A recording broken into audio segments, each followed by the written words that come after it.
Hi, welcome to Math Like TV. Ngayon po ang video ito, aking ituturo sa inyo how to solve combined variation. Tapusin nyo lamang ang video ito hanggang sa dulo upang kayo ay mayroong matutunan. Okay, so may nauna akong video about dito sa combined variation. Sa naunang video ko ay ating na-define ang combined variation, yung kanyang definition, at naituro ko din sa inyo about sa pag-translate ng statement into an equation. So ngayon po, tayo ngayon ay magsusolve dito sa combined variation at aking tuturo sa inyo sa pagkuha ng constant. Okay? Again, ano po yung combined variation? Describes the relationship between three or more variables that vary directly and inversely with one another. So, ang combined po ay dito ay involve ang direct variation or joint variation and inverse variation. Tingnan natin ang ating statement. Okay, example itong statement natin. Z varies directly as X and inversely as Y. So, by salitang varies directly. So, meron siyang direct variation at meron siyang inverse variation. So, dito sila magkasama sa combined, kaya tinawag na combined. So, ang kanyang equation dito ay Z equals Kx over Y. Itong K, ito yung constant. Okay? So, always siya ilalagay mo sa pagkuha mo ng equation, laging mayroong K. Okay?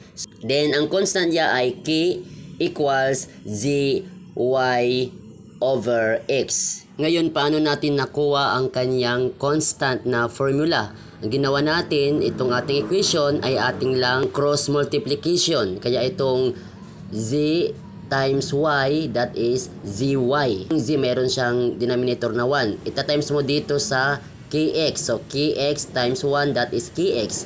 Then, dinivide natin both side by X. Dito sa kabila, makancel out na yung X. Ang maiwan na lang yung variable na K. So, dito ay Zy over X. Okay? Ito ang constant natin nakuha. K equals Zy over X. Yan po, Kamat Like TV. Ngayon, atin ang simulan sa pag-solve sa given na ito. Number 1 sa ating given problem solving.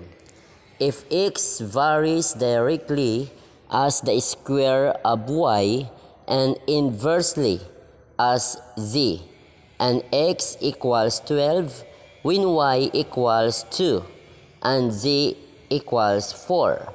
Find X when Y equals 1 and Z equals 3. Ngayon, ang ating gagawin, ating ito munang i-translate itong statement into an equation. Okay? So, ang sabi, if X varies directly, so that is X equals as the square of Y. So, square of Y. So, isama natin itong constant na K, na variable na K. That is K, Y squared. And inversely as Z. So, ang Z itong ating denominator. Yan na po ang ating equation. Ngayon, ang una nating kukunin ang value ng constant or ang value ng K. So, ang gagawin natin, substitute natin sa unang binanggit na given, ang sabi, X equals 12 when Y equals 2 and Z equals 4. So, ito ang ating substitute dito sa ating equation para ating makuha ang value ng constant or K. Yan na po, nakasubstitute na. Okay, ngayon atin nang i-simplify. Cross multiplication, itong 12 at saka itong 4. So, 4 times 12, that is 48. Then, itong square of 2, that is 4. Times itong K na variable, that is 4K. Times 1, ditong 12 ay meron siyang denominator na 1. So, that is 4K. Then, divide both side by 4. Dito, cancel out na itong 4. Ang naiwan na lang yung variable na K. Then, itong 48 divided by 4, that is 12. Therefore, ang ating value ng k ay 12. So ito po ang ating constant. Ngayon, ang pangalawang tanong, ang sabi, find x when y equals 1 and z equals 3. So ngayon, itong pangalawa, pinapahanap yung value ng x. So ating lang substitute itong value of y equals 1 at saka itong value of z equals 3 dito sa ating equation of variation. Kasama din natin substitute ang value ng k, itong constant na 12 dito sa ating equation. Ganito po. So yan po nakasubstitute na. Okay, so ngayon simplify natin yung square of 1, that is 1. Multiply mo sa 12, that is 12. Divided by 3, that is 4. So therefore, ang value ng x equals 4. Yan po, Kamatlike TV. Ngayon, subukan nyo itong sagutin sa ating pangalawang problem solving.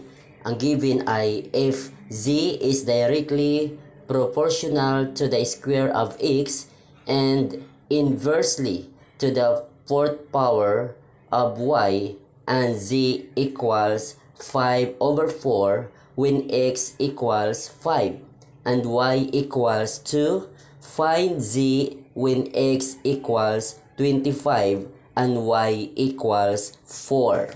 First, translate the statement into an equation. Then, find the value of constant and also the unknown variable. Just comment your answer.